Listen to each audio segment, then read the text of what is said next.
नमस्कार साथियों, आज एक और सूचना के साथ मैं आपके सामने हाजिर हूँ। आपका स्वागत है सैनिक की रामायण के इस चैनल में। साथियों, सूचना ये है कि केंद्रीय कर्मचारियों के लिए सरकार एक नई स्कीम लेकर के आई है और 1 अप्रैल 2025 से उसके लिए खुशखबरी आपको मिलेगी। वो स्कीम क्या है, उसके क्या फ़ायदे हैं और वो किस पर लागू है, वो आप ज़रा ध्यान से सुनेंगे। ये खबर आप सभी के लिए, जो जितने भी अभी नए पेंशन आने वाले हैं, जो सरकारी केंद्र सरकार के कर्मचारी हैं, उनके लिए खबर ये है साथियों कि केंद्रीय कर्मचारियों के लिए सरकार ने एक स्कीम चलाई है। 1 अप्रैल से मिलेगी खुशखबरी।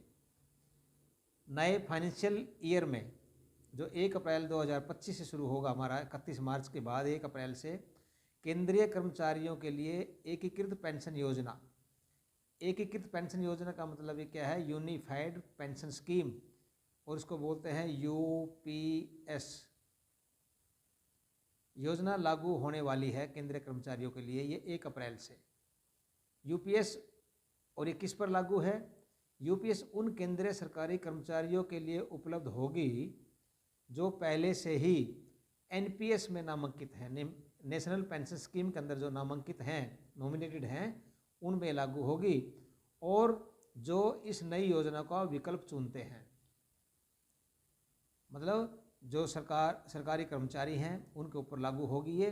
जो किस पे? जो पहले से एनपीएस में लागू, जो उनके ऊपर नामांकित है, जो इनका नाम, और जो इस योजना को वो विकल्प इसका चुनते हैं, तो वो उनके ऊपर लागू होगी।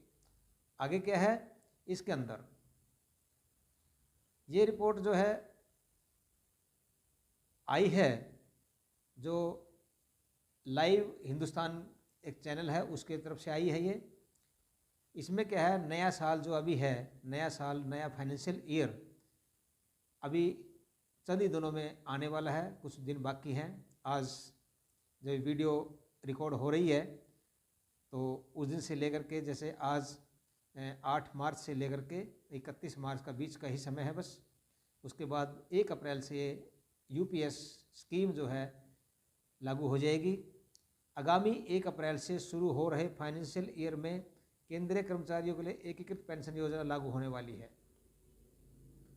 केंद्र सरकार ने राष्ट्रीय पेंशन प्रणाली जो एनपीएस है उसके विकल्प के रूप में, क्योंकि जो ये कर्मचारियों को मंजूर नहीं है एनपीएस में नुकसान कर्मचारियों को ऐसा सुना है, तो ये विकल्प के रूप में एकीकृत पेंशन योजना शुरू की है। यूनिफाइड पेंशन स्कीम जो यूपीएस शुरू किया है। यूपीएस उन्हीं केंद्रीय कर्मचारियों को उपलब्ध होगी जो पहले से ही एनपीएस में नामांकित है और इस योजना का विकल्प चुनते हैं। ये पहले बताया कि जो विकल्प इसका चुनते हैं कि हमें यूपीएस में हम जाना चाहते हैं, उनके लिए लागू होगी। इसका ऑप्शन दिया जाएगा कि आप एनपीएस लेना चाहते हैं, यूपीएस लेना चाहते हैं पेंशन के वक्त, और जो एनपीएस में नामांकित हैं उनके लिए। आगे क्या है, इस वित्त मंत्रालय ने कहा है एनपीएस के तहत पात्र केंद्रीय सरकारी कर्मचारियों के पास अब एनपीएस स्ट्रक्चर के भीतर एकीकृत पेंशन योजना में स्विच करने का विकल्प है, कि वो इस एकीकृत पेंशन जो है इसको ले सकते हैं, इसकी जगह एनपीएस की जगह, ये चीज़। अब और इससे आगे क्या है, इस योजना के बारे में क्या है, योजना क्या है ये, इस योजना के बारे में जानना चाहता हूँ। योजना के बारे में क्या, देखिए, रिटायर्ड व्यक्तियों को अब रिटायरमेंट से पहले, जो व्यक्ति रिटायर होगा, जब उस टाइम रिटायर होगा, वो उस वक्त जो से पहले आखिरी 12 महीने की जो औसत तनख्वाह है, जैसे अभी मार्च चल रहा है और एक आदमी रिटायर होता है 31 दिसंबर को 2025 को, तो उसकी जो पेंशन 1 जनवरी से लेकर के 31 दिसंबर 2025 तक का पूरी जो तनख्वाह है, उसकी मूल वेतन जो बेसिक सैलरी है, बेसिक सैलरी के हिसाब से 50% पेंशन के रूप में मिलेगा उसको। इसमें 12 महीने की अंतिम 12 महीने, बेशर्ते, उसमें शर्त क्या है, बेशर्ते ये है कि उसको कम से कम 25 साल की सेवा उसने की हो। जिसकी 25 साल की सर्विस है उसके 12 महीने की औसत मूल वेतन का 50% जो पेंशन के रूप में दिया जाएगा। उसके आगे ऊपर डीए वगैरह होंगे जो केंद्रीय कर्मचारी को अब जो मिल रहा है, ये सेम तकरीबन है, ये यूपीएस का वही सिस्टम है। और इसमें क्या है, इसमें आगे दिया है सरकार इसके अलावा क्या करेगी, इसके अलावा सरकार अपना अंशदान जो कि अभी 14% है उससे बढ़ा करके वो 18.5% कर रही है। मतलब 4.5% और फालतू सरकार वो किस में डालेगी, आपके यूपीएस के उसमें डालेगी, सरकार जो अपनी तरफ से डालती है। तो ये स्कीम सरकार ने ये चलाई है। और आगे क्या है, अभी वहीं सरकार तो अपनी तरफ से 14% से लेकर के 18.5% करेगी, 4.5% उसमें बढ़ाएगी, लेकिन जो कर्मचारी का कटता है वो नहीं बढ़ेगा, कर्मचारी का वही आएगा। जैसे अगर पहले सरकार 14% डालती थी और कर्मचारी का भी 14% कटता था तो 28 हो गया, लेकिन अभी क्या है, कर्मचारी का सिर्फ 14 ही रहेगा, लेकिन सरकार अपनी तरफ से 14 की बजाय 18.5% उसमें ये अंशदान डालेगी और कर्मचारियों का अंशदान नहीं बढ़ेगा।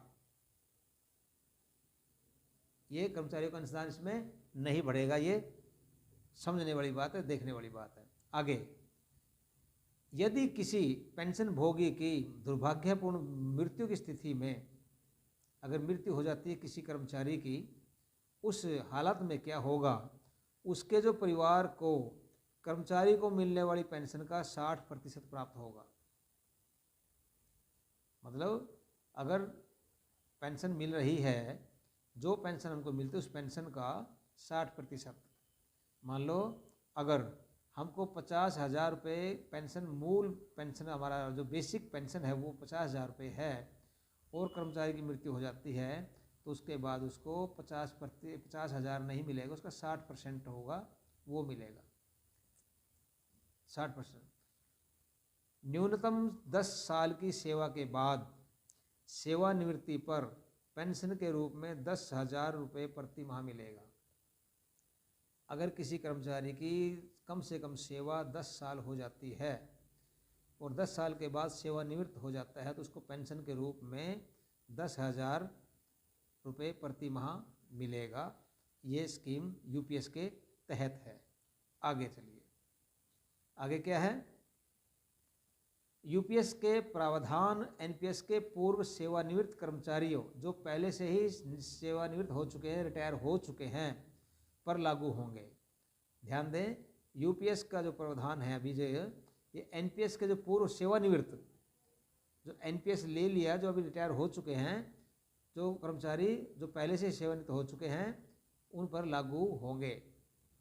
पिछली अवधि के बकाया का भुगतान जो पीछे था भुगतान हुआ और उसका जो बकाया बचा हुआ है वो पीपीएफ दरों पर ब्याज के साथ दिया जाएगा। जो पीएफ के अंदर जो ब्याज लगता है, जैसे अभी 8% ब्याज है, तो 8% ब्याज के हिसाब से जो बकाया राशि है वो उस कर्मचारी को दी जाएगी जो एनपीएस के तहत रिटायर हुआ है और वो यूपीएस का विकल्प लेना चाहता है, उसको मिलेगी। यूपीएस कर्मचारियों के लिए आगे है, इसमें यूपीएस कर्मचारियों के लिए विकल्प के रूप में उपलब्ध होगा। जो यूपीएस है ये विकल्प है, एनपीएस ले या यूपीएस ले, जिसमें उसको फायदा दिखाता है उसको ले, सरकार ने मर्जी पर छोड़ेगी वो। मौजूदा एनपीएस और वीआरएस के साथ साथ एनपीएस के साथ साथ भविष्य के कर्मचारियों के पास यूपीएस में शामिल होने का विकल्प होगा। जो अभी जो एनपीएस में चल रहे हैं, एनपीएस में ले लिया उन्होंने, जो वीआरएस ले लिया, जो वॉलंटरी रिटायरमेंट जो सर्विस से ले लिया है उसके साथ साथ और एनपीएस के साथ साथ जो एनपीएस ले रहे हैं, जो भविष्य के कर्मचारियों के पास, जो भविष्य में रिटायर होंगे कर्मचारी, वो यूपीएस में शामिल होने के विकल्प होगा उनके पास, वो हो सकता है, ले सकते हैं। और एक बार चुना गया विकल्प अंतिम होगा।